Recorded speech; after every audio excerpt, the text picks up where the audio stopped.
오늘의 말씀은 누가복음 2장 21절부터 40절까지입니다. 여드레가 차서 아기에게 할례를 행할 때에 그 이름을 예수라고 하였다. 그것은 아기가 수태되기 전에 천사가 일러준 이름이다.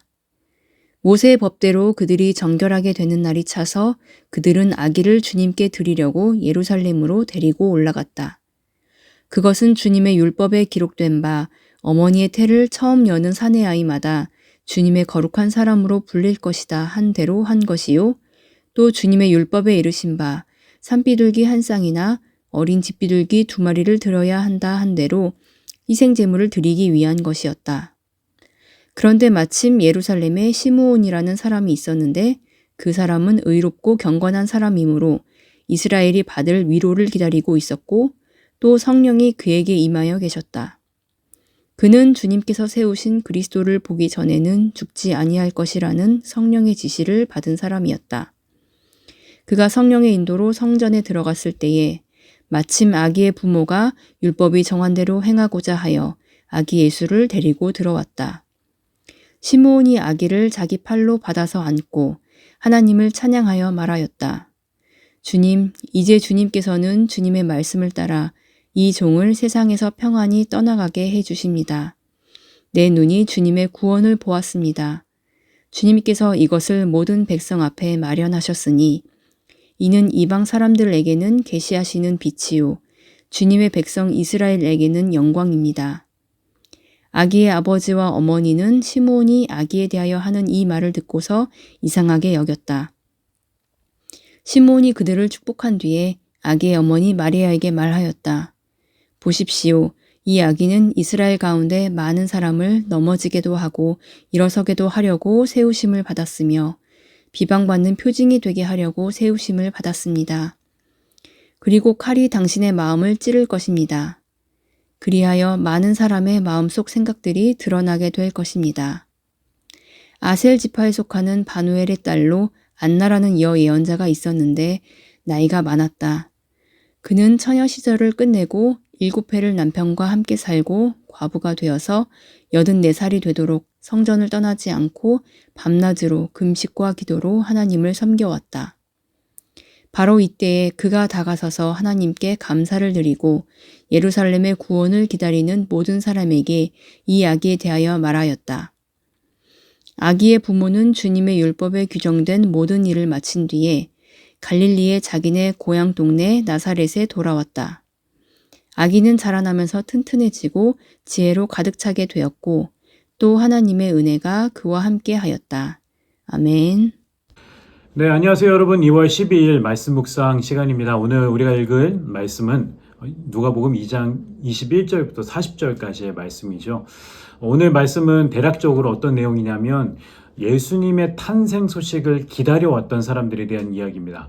어제 본문은 어떤 내용이었냐면 예수님의 탄생 소식을 처음 들었던 사람들에 대한 이야기였죠. 그것이 누구였죠? 목자들이었습니다. 목자들이 예수님의 탄생 소식을 처음 듣게 됩니다.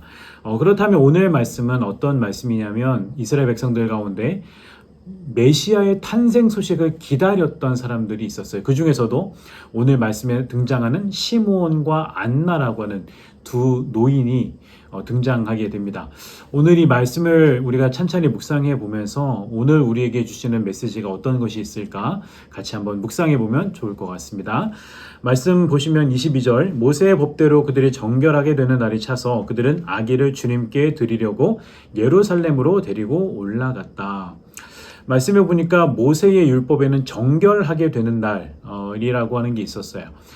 이 레위기 12장에 나오는 규례인데요. 여인이 아이를 낳았을 때 남자아이를 낳았을 경우에는 33일 그리고 여자아이를 낳았을 경우에는 66일 후에 정결 예식을 이 어머니가 치를 수 있었습니다. 그래서 이때 정결 예식을 치르게 되는 이 산모는 어린 양을 번제로 또는 집 비둘기 새끼나 이 산비둘기를 하나님께 제물로 드리는 그런 규례가 있었어요. 그래서 예수님의 어머니였던 마리아가 예수님이 탄생하고 나서 이제 아이를 데리고 함께 정결 예식을 위해서 예루살렘에 온 것입니다. 이것처럼 요셉과 마리아, 예수님의 부모였던 요셉과 마리아는 굉장히 모세의 율법을 잘 지키기 위해서 하나님께서 하셨던 말씀을 꼼꼼하게 잘 지키기 위해서 노력했던 사람들이었던 것을 알 수가 있죠. 24절에 보시면 또 주님의 율법에 이르신 바 산 비둘기 한 쌍이나 어린 집 비둘기 두 마리를 드려야 한다 한 대로 희생 제물을 드리기 위한 것이었다. 이 마리아가 정결 예식을 치르기 위해 올라와서 예물을 드리는데 아까도 이야기했지만 정결 예식에서는 한 마리의 어린 양 또는 비둘기로 제사를 드리게 되어 있거든요.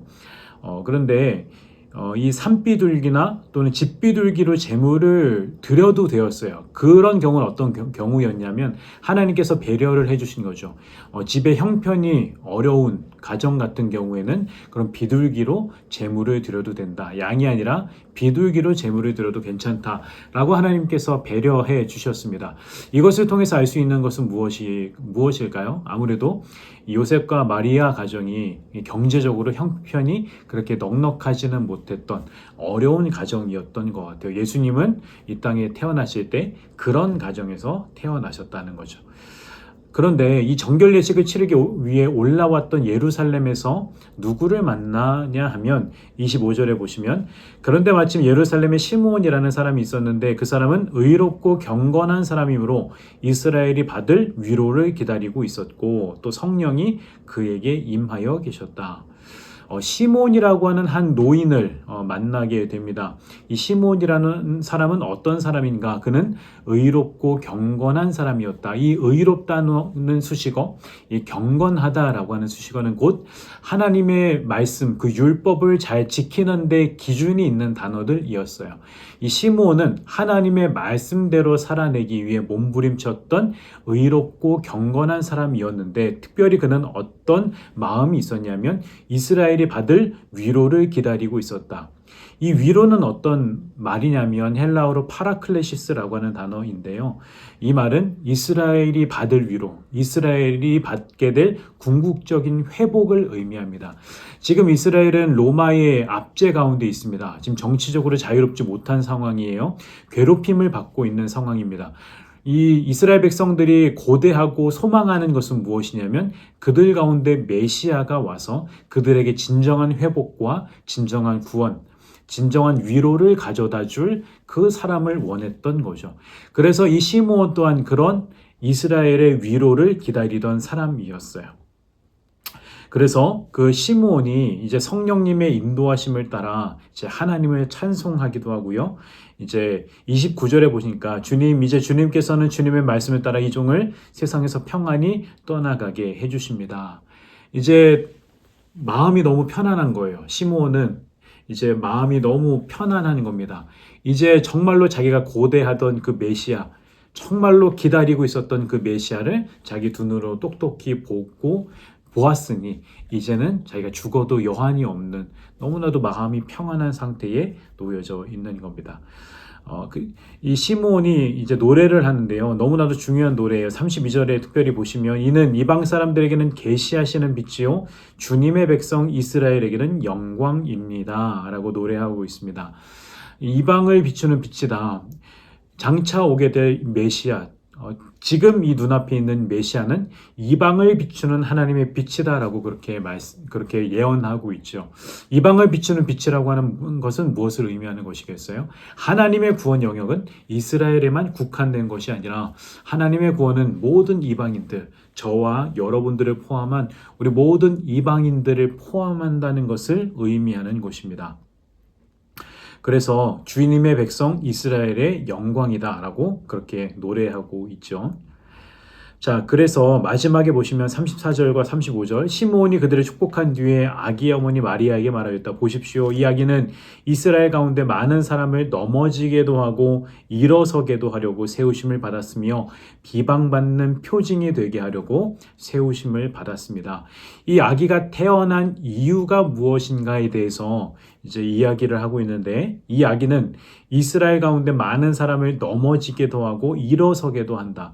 여러분 이 말은 무슨 뜻일까요? 장차 오게 될 메시아, 그들이 기다렸던 메시아, 그리고 지금 그들의 눈앞에 있는 예수 그리스도라고 하는 메시아는 곧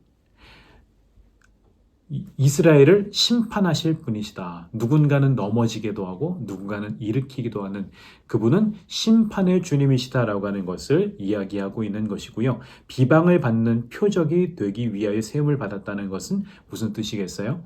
예수님께서는 곧 사역을 시작하시고 나서는 수많은 사람들의 격렬한 반대와 저항에 부딪히게 될 거예요. 비방을 받으면서 예수님은 고통을 받으시게 될 거고요. 결국에는 그 고통 때문에 십자가에 못 박혀 돌아가시게 될 것입니다.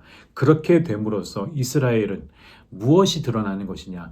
예수 그리스도 그 메시아를 죽임으로써 이스라엘 백성들이 가지고 있는 죄성이 무엇인가가 이제 드러나게 되는 이 사인이 될 것이다. 라고 하는 것을 이야기하는 거죠.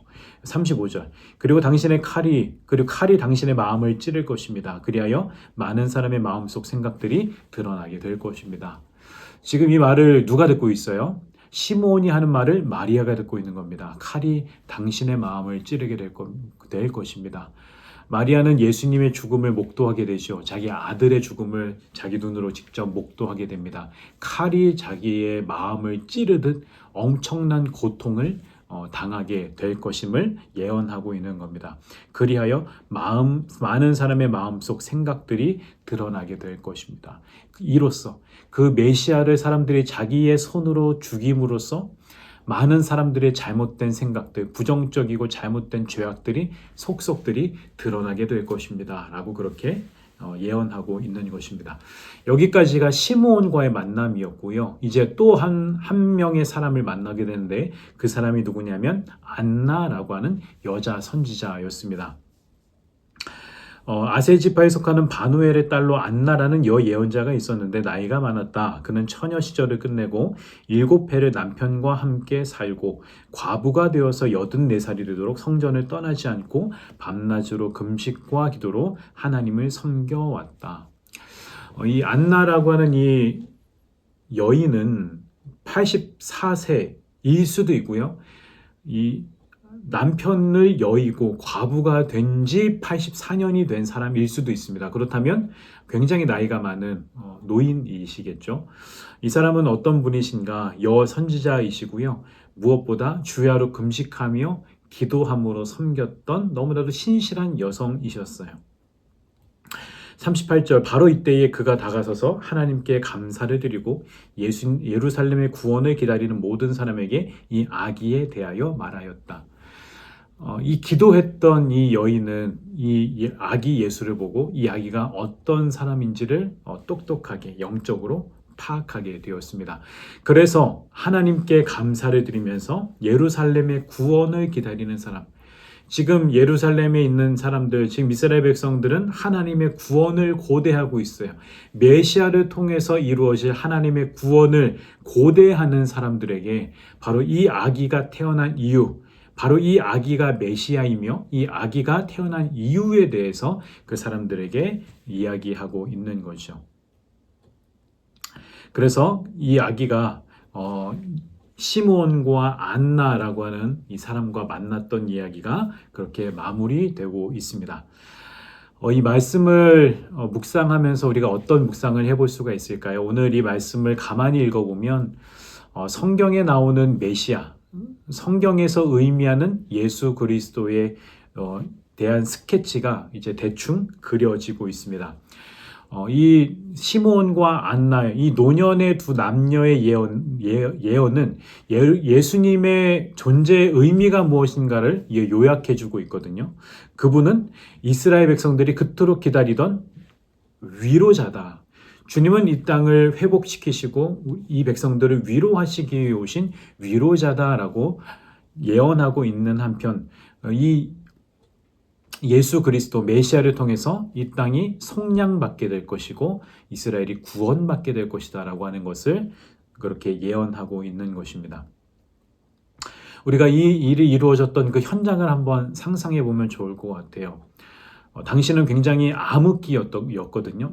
이 구약시대의 마지막 선지자였던 말라기 선지자 이후에 세례 요한이 나타나기까지 이 수백 년간 아무런 하나님의 말씀도 없었고 하나님의 말씀을 전하는 선지자도 없었던 그런 암흑기를 살아가고 있는 상태였습니다. 사람들은 저마다 이런 암흑기를 지나면서 성경에서 예언되었던 메시아를 기다리고 고대했던 그런 상황이었어요. 그때 이 시므온과 안나, 정말로 그 메시아를 간절히 고대하고 기다렸던 시므온과 안나의 눈앞에 드디어 메시아로 오신 예수 그리스도가 아기의 모습으로 나타난 거죠. 아기를 안고 시므온과 안나가 이야기할 때 그들의 마음이 얼마나 벅차고 그들의 마음이 얼마나 행복했을까. 자기네 인생을 걸고 수십 년간 고대하고 기다려왔던 그 메시아를 드디어 자신의 눈으로 보면서 감격했을 때, 그때 그들의 마음이 얼마나 벅차고 행복했을까 우리는 상상해 볼 수가 있을 것 같아요. 아마도 입술이 막 파르르 떨리면서 막 가슴이 막 벅차 올라서 어쩔 줄 몰라 하는 그런 감격 가운데 이들이 고백과 예언을 하지 않았을까, 그런 생각을 해보게 됩니다. 여러분, 예수님은 이렇게 인류 역사상 가장 오랜 기다림 끝에 만나게 된 최고의 선물로 오신 분이 메시아이신 예수 그리스도이시죠. 하나님께서는 이 땅 가운데 메시아를 보내겠다, 그리스도를 보내겠다라고 하는 약속을 예수 그리스도 통해서 분명히 이루셨고요, 성취하셨습니다. 그래서 우리는 예수 그리스도를 통해서 마침내 구원이 이루어진 시대, 그리스도의 그 빛이 이방인에게도 비추어진 그 시대를 우리는 살아가고 있는 거예요. 그렇다면 저와 여러분들에게 예수님은 어떤 의미입니까? 시므온과 안나가 그토록 기다리고 고대했던 아기를 안고 감격했을 그것을 우리가 상상해 보면서, 나에게 예수님, 나에게 이 땅 가운데 오신 메시아 예수 그리스도는 어떤 의미이며 어떤 가치인가 라고 하는 것을 생각해 보는 시간을 가졌으면 좋겠습니다. 예수님은 여러분들에게 그만한 감격과 그만한 기쁨이 되고 계십니까? 제가 좋아하는 시편의 고백을 마지막으로 읽어드리고 마치고자 합니다. 시편 16편에 있는 말씀이에요. 내가 여호와를 항상 내 앞에 모시며 그가 나의 오른쪽에 계심으로 내가 흔들리지 아니하리로다. 주께서 생명의 길을 내게 보이시리니 주의 앞에는 충만한 기쁨이 있고 주의 오른쪽에는 영원한 즐거움이 있나이다. 우리에게 생명의 길을 보여주셨고 지금도 우리의 삶 가운데 함께 하셔서 우리에게 생명의 길을 인도하고 계시는 그 예수 그리스도, 우리와 지금도 함께 하시는 그 예수님과 함께 기쁨과 즐거움의 이 신앙의 길을 함께 걸어나가는 믿음의 여정이 되실 수 있기를 주님의 이름으로 축복합니다. 오늘도 말씀 가운데 승리하는 하루 되시기를 주님의 이름으로 축복합니다.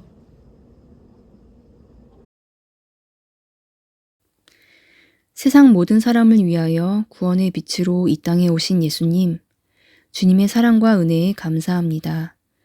누가복음을 묵상하며 예수님이 이 땅에 오신 이유와 우리 삶을 향한 목적을 알게 하시고 그 뜻대로 살아가는 우리 청년들 되게 해주세요. 오늘은 우리 수색교회 청년부의 성숙과 성장을 위해 기도합니다. 예배를 사모하고 날마다 말씀과 기도를 통해 하나님의 지혜로 가득 차서 하나님을 아는 참된 지식이 점점 더 자라가는 청년 공동체 되도록 기도하며, 또한 공동체 안에서 서로 섬기고 세워주는 가운데 우리의 인격이 예수님을 닮아 성숙해져 갈 수 있게 인도해 주세요. 오늘 하루도 성령님의 능력을 사모하며 우리 청년들 각자의 삶 속에서 빛과 소금으로 하나님 나라를 살아가도록 일하실 주님을 기대합니다. 우리를 사랑하셔서 늘 우리와 함께 하시는 예수님의 이름으로 기도합니다. 아멘.